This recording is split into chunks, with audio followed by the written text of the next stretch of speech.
Hello, I'm Reza Tajatini, the Major Discipline Coordinator of Finance and Course Director of Master of Financial Planning at Swinburne University. It's my pleasure to introduce you to Mr. Dale Barratt, a Senior Private Client Advisor at UniSuper. Dale has continuously worked with the wealth management sector since 1999 and has been with UniSuper since 2015. Dale provides financial advice for people at all stages of life. He's completed several qualifications, including a Master of Financial Planning, a Master of Applied Finance, and a Master of Business Administration, in addition to the Certified Financial Planner designation, CFP. Dale, great to have you here today. Thank you for having me. Excellent. Well, my first question is about the impact of COVID-19. 2020 was clearly an unprecedented year, and last year this time, I produced a video for the AGSE's Innovation and Idea series about the economic impact of COVID-19 pandemic. Could you please explain how the pandemic impacted the superannuation and advice sector, in particular UniSuper, and how UniSuper managed to tackle these issues? Yeah, good question. Look, certainly the onset of COVID-19 was disruptive, and UniSuper was no exception to that. From an advice perspective, the biggest impact really was the lack of ability to see people and clients in a face-to-face setting.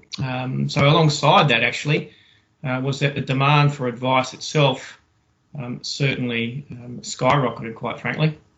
Okay. So to adapt the new environment, the use of technology, such as what we're doing now, through video meetings and electronic communication, was the key. Now, what was a pleasant surprise to me personally was how quickly both clients and advisors adapted to this, forced change and the change in service delivery. So, look, all in all, the use of technology was a big success, and we certainly learned a great deal. Excellent. That's great. Great that you managed to tackle these issues, and I think we're going to have a new normal. The next question is about the impact of pandemic on universities. Pandemic has had significant impact on universities, and we experienced substantial reduction in number of international students and subsequently universities' income.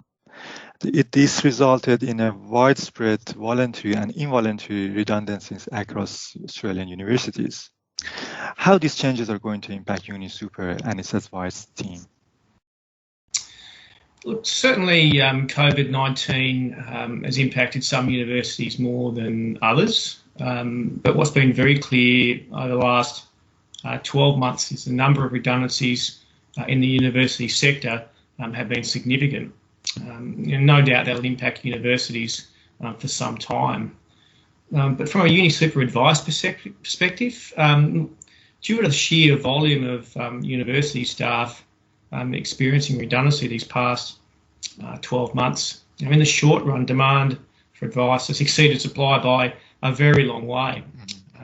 But look, what the future holds, of course, is always an unknown.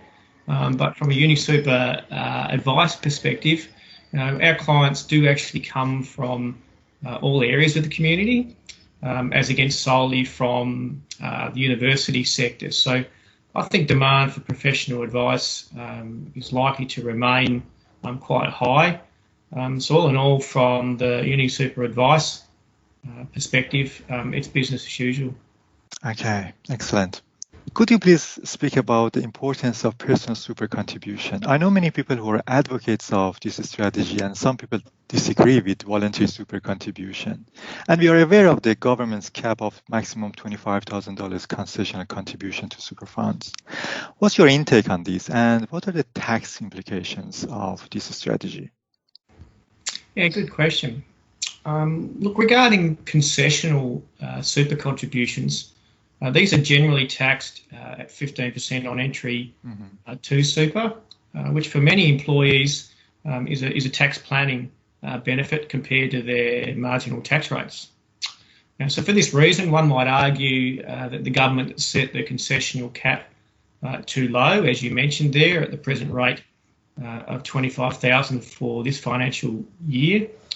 And look, whilst that may or may not be true, in my opinion, these concessional contributions in themselves aren't really the silver bullet.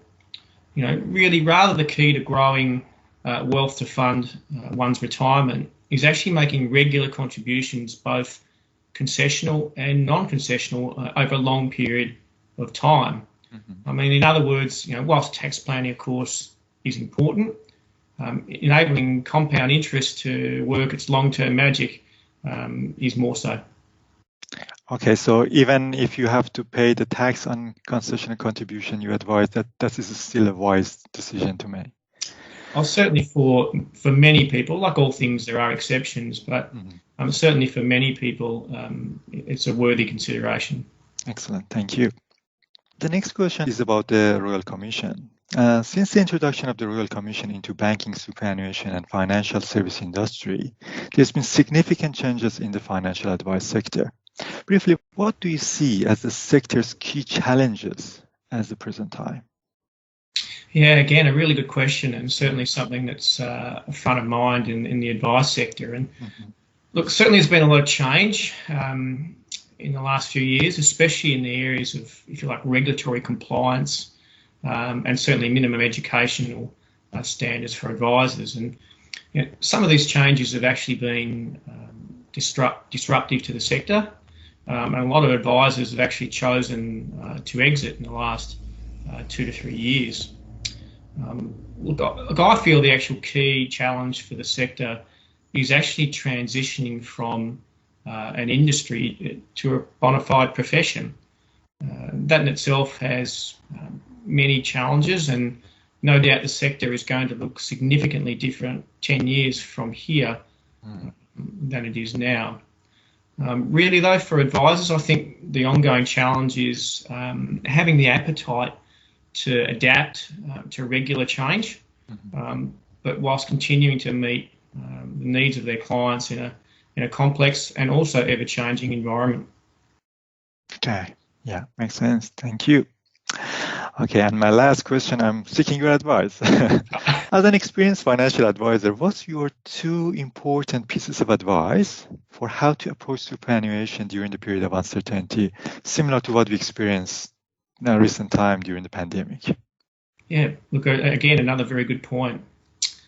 Look, the onset of COVID-19, like other trigger events in history, impacted financial markets very quickly and significantly. But what we've also seen in the last 6 to 9 months is that share markets in particular have bounced back quickly as well. So really, what's COVID-19 and and history for that matter actually taught us again?